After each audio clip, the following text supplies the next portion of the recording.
আগামীতে সুষ্ঠু নির্বাচন হলে ওই গণহত্যাকারী দল বাংলাদেশের নির্বাচনে অংশগ্রহণ করতে পারবে কিনা। আমরা বলি আগে গণহত্যার বিচারটা হোক, ক্ষতিগ্রস্ত লোকেরা আগে তাদের ইনসাফটা পাক, তারপরে তারাই রায় দিবে যে ওনারা এই দেশে রাজনীতি করার অধিকার রাখেন কিনা। রাজনীতির নাম যদি গণহত্যা হয় তাহলে এমন দল বাংলাদেশের জনগণ বরদাস্ত করবে না। রাজনীতির নাম যদি জনকল্যাণ হয় তাহলে জনগণ যাকে পছন্দ করবে তাকে বরণ করে নেবে।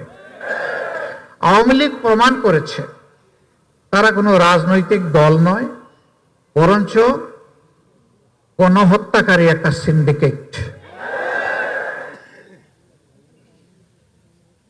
আমরা যা বললাম আওয়ামী লীগ আদালতে গিয়ে তা প্রমাণ করুক যে আমাদের কথা সত্য না মিথ্যা।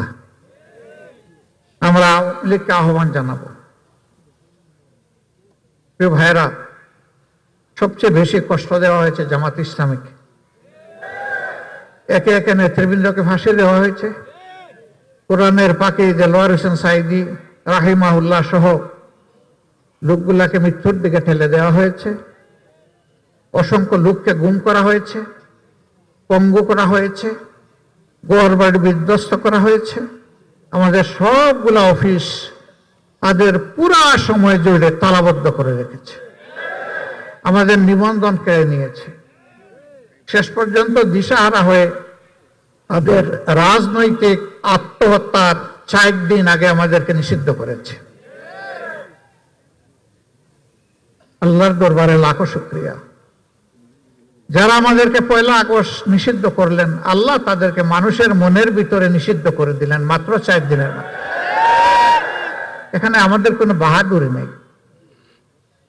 অনেকে এই আন্দোলনের কৃতিত্ব দাবি করেন, আবার অনেকে এই আন্দোলনকে মানতেও পারেন না। আমরা বলি যে এই আন্দোলনের মূল কৃতিত্ব আল্লাহ রাব্বুল আলামিন। যেহেতু তারা গণহত্যাকারী ব্যক্তি এবং দল, সেই কারণে আমরা চাই দল এবং গণহত্যাকারী প্রত্যেক ব্যক্তির বিচার হোক, ন্যায় বিচার হোক, বিদ্যমান আইনে তাদের যথাযথ পাওনাটা সমঝে দেওয়া হোক।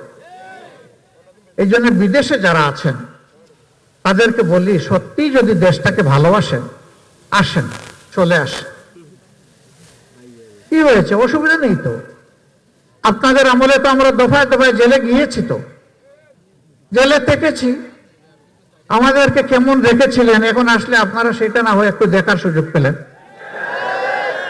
একটু দেখেন। এসে আপনারা মিথ্যা মামলায় সাজানো সাক্ষীতে পাতানো আদালত দিয়ে আমাদের নেতৃবৃন্দকে ফাঁসি দিয়েছেন, খুন করেছেন, কিন্তু আপনারা তো প্রকাশ্য দিবালেখের খুন করেছেন। দেশবাসী সাক্ষী, বিশ্ববাসী সাক্ষী।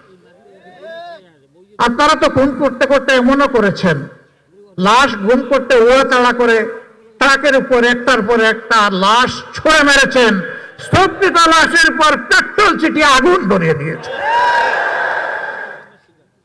কোথায় ছিল আপনাদের মানবিক সত্তাটুকু? কিভাবে আপনারা তা পারলেন?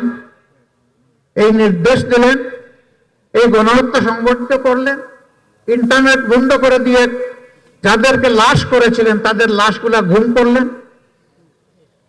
আজও অনেক জায়গায় গেলে অনেক মানুষ এসে হাত ধরে কেঁদে ফেলে, বলে কেউ কেউ তো তাদের বাবার লাশ পেয়েছে, কবর পেয়েছে।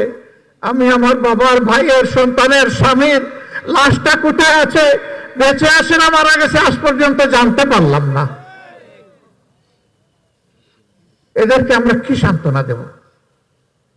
তাই তো করেছে।